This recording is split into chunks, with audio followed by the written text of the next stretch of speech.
to completely show you guys how to rip, remove, and replace concrete slabs, walkways, sidewalks, all on your own so you never have to hire anybody. We're going to go over this step by step, stick with us all the way to the end, and we'll even show you what to do after the concrete is poured, after it's finished, and the very next day and the following days after, how to care for it, how to maintain it, and how to get it looking clean and pristine in exactly the way you want. Stick with us just a few minutes and we'll show you exactly how to do it all on your own. If you're worried about the jackhammer, you think that's an expensive piece, you can go rent one from your local box store today. We own one because we use it all the time, but you can rent one for a very affordable price of around $100. If you don't want to do this, you can use a sledgehammer and a pry bar, which we do all the time. Just be prepared to hurt your back a little bit, as you will do. Now, we recommend getting a dumpster on site if you're going to be removing this. It's easiest. Again, must request a concrete dumpster for this. It cannot go in a regular dumpster. It has to be concrete specified. It's going to be a bit more money, but it's going to be your easiest way to get rid of it if you're doing it all on your own.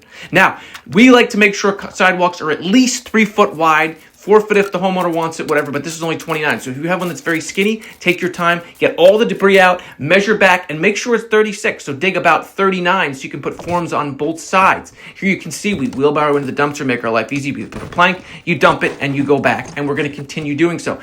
Digging out where we need to get to our appropriate widths. Then we're going to be checking our heights next. You can use 2x4 for forms. You can buy those from your local box store. When you use 2x4 for forms, make sure you're elevated off the bottom. Why? Because a 2x4 is only 3.5 inches, and we want to pour at least 4 inches of concrete for our sidewalks. Now, we're just going to make this a little bit wider. We want to put a nice flare on it, so we cut through the driveway. We lift with a pick, and it's good to go. This is only about 2 inches for this asphalt, so we're going to be digging out another 2 inches, and then we're going to be breaking everything out and compacting it so we're on non-disturbed, extremely firm soil. And then we can turn our attentions to forming up with the 2x4 forms. Get some Lawan plywood and cut it into strips so you can create your flares by the driveway if you want to do such. You're also going to want to get these pins. You want to put them on the outside of the forms. We put some on the inside as well. Why? Because we lock them in, then we remove them as we pour the concrete. We have a level to check our pitch. You want your pitch to run slightly away from the home always, and you want your pitch to run towards the driveway. Go anywhere from 1/8 of an inch per foot to 1/4 inch per foot, depending on what you're looking to do and what heights you may have to hit.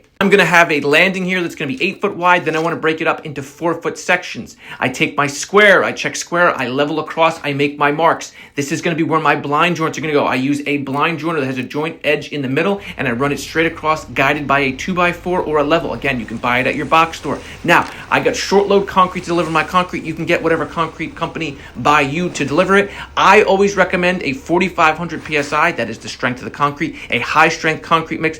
I like to pour fiber mesh reinforced. You can see little fibers in the concrete. I pour over 4 inches thick. Now, for screed purposes, you can use either a 2x4 as your screed, or you can buy a legit concrete screed. We have both. For this purpose, we're using the 2x4. Make sure you have it cut to the right sections. For the big section, you're going to want to use a big piece and a small for the other one. Then I want to get the rocks down. You want to vibrate. You want to tamp it. If you don't have anything else, you can use a bow rake for this. This is after I've done my screeding. You can use a retired level on smaller sections, or you can cut out 2x4 to height. Once this is done, I take a bull float. You can buy or rent one of these with handles. If you don't want a spring for one of these, you can get a magnesium float. It's about a $40 trowel you can buy at Home Depot, and you could do that on your own. I do the whole thing with the bull float. I knock down all the humps, bumps, and lumps. Then I take my magnesium float and I go over absolutely everything I couldn't reach with the bull float. You end up doing almost everything with this anyway, so in the interest of saving money, if you're a homeowner doing it yourself, use the magnesium float. This will be your best friend for this particular project. Again, it's time for an edger. Again, you can buy it from a big box store, anywhere from $15 to $30, depending on what you're looking for, and you do your edge. You do not want to lean too much one side or the other. You want to hold it straight, and you want to go straight down the end. This is just a rough edge I'm cutting in.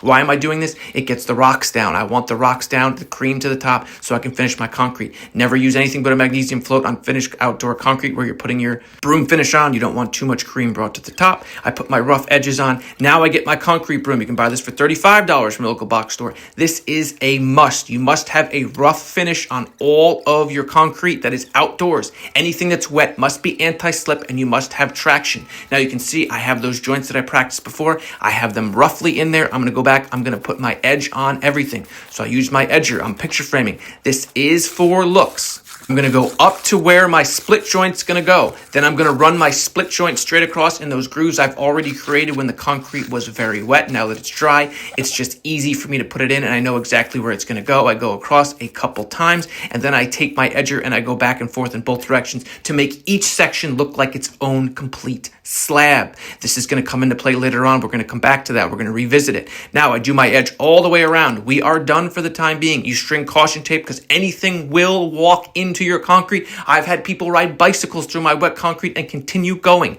Now, you come back the next day. You remove all the forms. You always tap your forms with a hammer away from the concrete so you're not disturbing the concrete you just poured. It can still be green. It takes 28 days to cure. You want to be very careful. When you're walking, pick your feet up so you do not scuff it in any way. You really shouldn't be able to a day later, but you still do this. It's good practice. Any dirt that you dug out for your forms, you save, you put in the back if it's good dirt, and you rake it back and you're grading off to your sidewalk. You will be able to see this and grow grass in it later on. Take your drill that you put all your screws in. You're going to remove all your screws. If you can't remove them, that's fine. You're going to take your claw hammer. You're going to hit the edge of the 2x4 and you're going to be able to lift up and pry. As you pry from the concrete, you want to lift up and pry away from the concrete. Never directly up and never towards the concrete. You do not want to mess your finish up in any way. You do this all the way around. You move all screws. These 2x4s can always be used as forms for your next project. Now, here I have my pin. Your pins have holes. You can put screws in them to hold the 2x4s up to certain heights. So you must get those screws removed. Then you must remove the 2x4s that are up against it.